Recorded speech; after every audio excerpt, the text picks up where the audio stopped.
Assalamualaikum warahmatullahi wabarakatuh. Ismauli anu arifan nafsilakum. Ismi Muhammad Nafal Ibrahim min Kismi Ta'lim Lugatul Arabiyah. Uridu an yapasa masalatan. Afwan ada antiku bilugatul Indonesia. Ya, pada hari ini saya akan menjelaskan tentang peran pendidik dan peserta didik. Yang pertama, peran pendidik dalam proses pembelajaran. Merujuk pada fungsi kurikulum dalam proses pembelajaran yang menjadi alat mencapai tujuan pendidikan. Maka, sebagai alat pendidikan, kurikulum mempunyai komponen-komponen penunjang yang saling mendukung satu sama lain, yang mana salah satu komponen tersebut adalah komponen proses belajar mengajar. Komponen ini tentunya sangatlah penting dalam suatu proses pembelajaran. Tujuan akhir dari proses belajar mengajar adalah terjadinya perubahan tingkah laku anak. Komponen ini juga punya kaitan erat dengan Ashabul Kiram 71 Al-Murabi volume 3 nomor 1 Desember 2017. Suasana belajar di ruangan kelas maupun di luar kelas, berbagai upaya pendidik untuk menumbuh kembangkan motivasi dan kreativitas dalam belajar, baik di dalam kelas maupun individual, merupakan suatu langkah yang tepat. Dalam kaitannya peran guru dalam proses pembelajaran, Gates dan Berliner melihat ada 3 fungsi utama guru dalam pembelajaran, yaitu yang pertama sebagai perencana, yang kedua sebagai pelaksana dan pengelola, yang ketiga sebagai penilai. Sementara itu, Abin Syamsuddin Makmur dalam kaitan dengan pendidikan sebagai media dan wahana transfer sistem nilai berpendapat bahwa ada 5 peran dan fungsi guru, yaitu sebagai konservator sistem nilai yang merupakan sumber norma-norma kedewasaan, inovator sistem nilai ilmu pengetahuan, dan sebagai transmitor atau sistem nilai tersebut kepada peserta didik. Terus transformator sistem nilai tersebut melalui penjelmaan dalam pribadi dan perilaku melalui proses interaksi dengan peserta didik, serta organisator sekitarnya proses edukasi yang dapat dipertanggungjawabkan. Dalam proses transformasi sistem nilai dari gambaran kelas masa depan, Gary Plewling dan William Higginson menggambarkan peran guru sebagai berikut. Yang pertama, memberikan stimulasi kepada siswa dengan menyediakan tugas-tugas pembelajaran yang kaya dan terancang dengan baik untuk meningkatkan perkembangan intelektual, emosional, spiritual, dan sosial. Yang kedua, berinteraksi dengan siswa untuk mendorong keberanian mengilhami, menantang, berdiskusi, berbagi, menjelaskan, menegaskan, merefleksi, menilai, dan merayakan perkembangan, pertumbuhan, dan keberhasilan. Yang ketiga, menunjukkan manfaat yang diperoleh dari mempelajari suatu pokok bahasa. 4. Berperan sebagai seseorang yang membantu, seorang yang mengarahkan dan memberi penegasan, seorang yang memberi jiwa dan mengilhami siswa dengan cara membangkitkan rasa ingin tahu, rasa antusias, gairah dari seorang pembelajar yang berani mengambil resiko. Dengan demikian guru berperan sebagai pemberi informasi, fasilitator, dan seorang artis. Dalam kaitan ini, Earl V. Pulias dan James De Jong dalam bukunya A Teacher is a Many Things mengutarakan ada 14 karakteristik yang melekat pada guru yang unggul itu adalah sebagai berikut.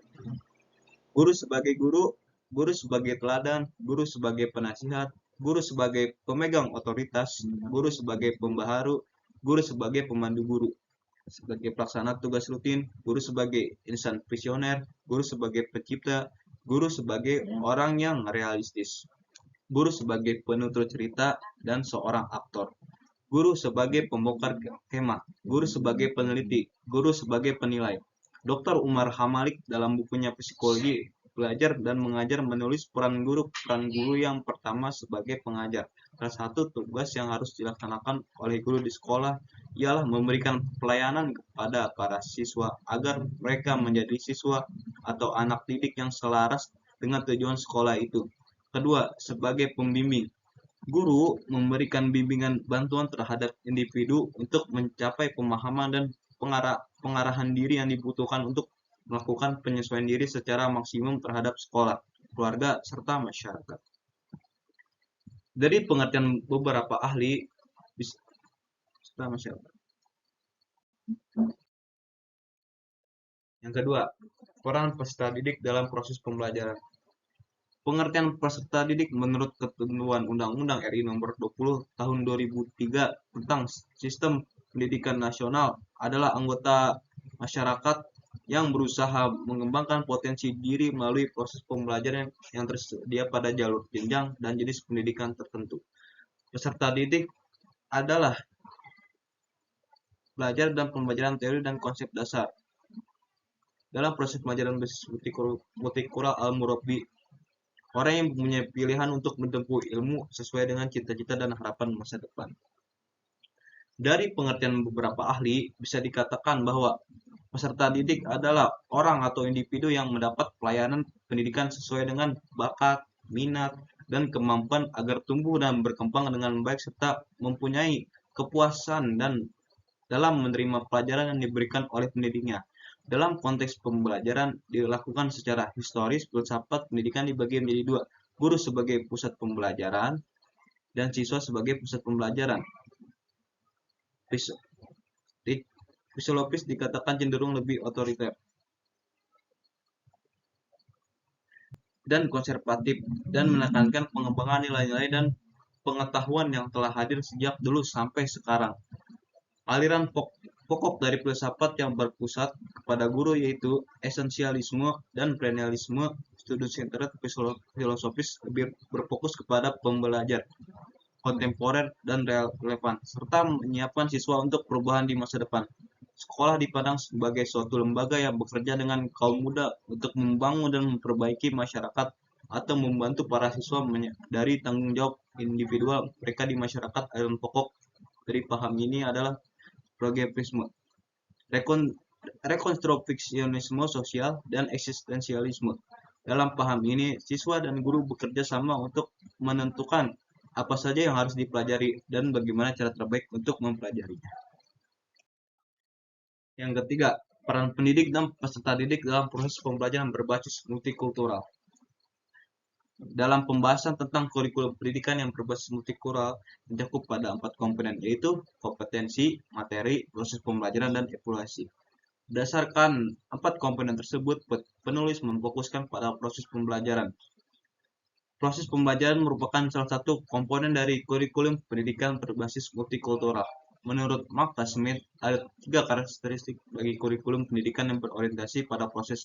Pertama, kurikulum model ini mendapatkan ruang kelas sebagai tempat berinteraksinya antara pendidik dan peserta didik dan antara peserta didik secara edukatif dan demokratis.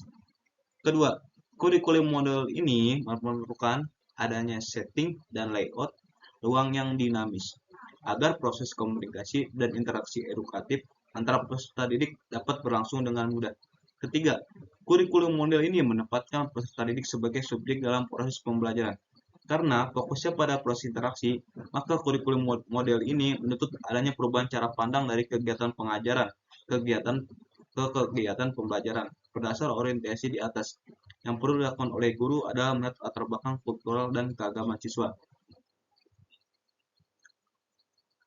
Supaya ini memberikan bekal pada guru untuk melakukan klasifikasi atau kategorisasi siswa secara kultural dan keagamaan. Hasil klasifikasi ini menjadi bahan dasar untuk memberikan perlakuan yang berbeda sesuai dengan karakteristik kelompok-kelompok siswa, mulai dari modifikasi muatan atau materi pelajaran, penyesuaian strategi pembelajaran, dan sistem evaluasi dan penugasan.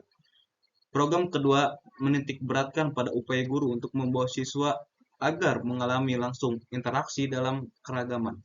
Untuk kepentingan pendidikan agama, proses pembelajaran barangkali dapat dilaksanakan melalui pembuatan kelompok belajar yang dalamnya terdiri siswa-siswi dari berbagai latar belakang agama dan kepercayaan. Modifikasi kelompok bisa juga dilakukan dengan mengakomodir sekaligus keragaman etik, gender, dan kebudayaan. Jadi, dimungkinkan setiap kelompok terdiri dari siswa laki-laki dan perempuan dengan agama dan kepercayaan berbeda. Mereka juga berasal dari etik dan kebudayaan yang berbeda. Kita dapat membayangkan betapa hidupnya dinamika kelompok belajar semacam ini. Misalnya, ketika subpokok bahasan dalam materi pelajaran agama bicara tentang hak dan kewajiban dalam rumah tangga, ibu, bapak, dan anak-anak, kelompok dengan seluruh keragaman tadi akan memberikan pengayaan terhadap masalah yang sedang dibahas siswa umumnya memiliki perspektif sesuai dengan warisan tradisi. Selanjutnya, kesimpulan. Pembelajaran adalah sebagai suatu upaya yang dilakukan pendidik atau guru secara sengaja dengan tujuan menyampaikan ilmu pengetahuan dengan cara mengorganisasikan dan menciptakan suatu sistem untuk belajar dengan cara hingga siswa melakukan kegiatan belajar secara lebih optimal. Terdapat 4 model pelaksanaan dalam pembelajaran. 1. Self-study.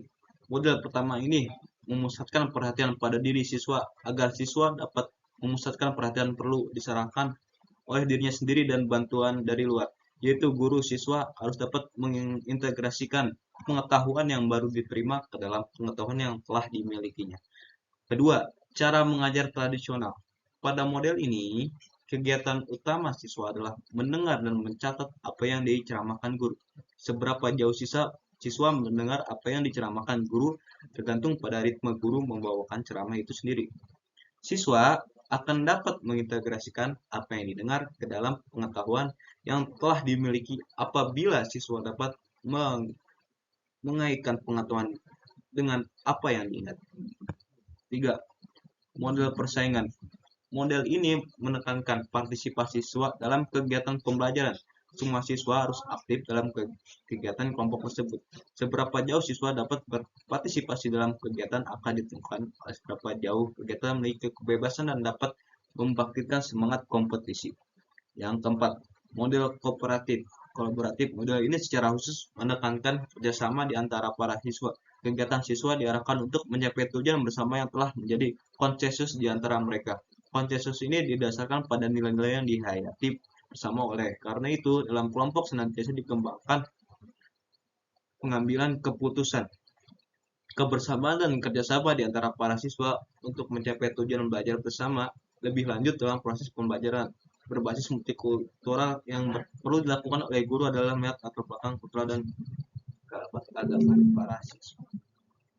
Sekian dari saya. Assalamualaikum warahmatullahi wabarakatuh.